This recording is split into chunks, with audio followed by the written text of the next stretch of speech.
There's a lot of experience at Apex that I think allows us to get creative, and vendor relationships that allow us to get creative.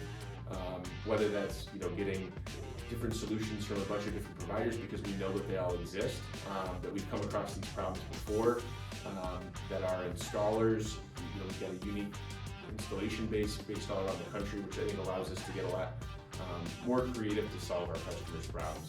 And then just generally having the entire mindset of everybody on the team being customer first, customer focused, and truly feeling and believing that we work for our customer. We might not be on their payroll, but again, it allows us to come at these problems as if they're our own. Because ultimately our customer success is our success, which is allows us to truly kind of have that mindset every time that we're approaching a unique challenge at work.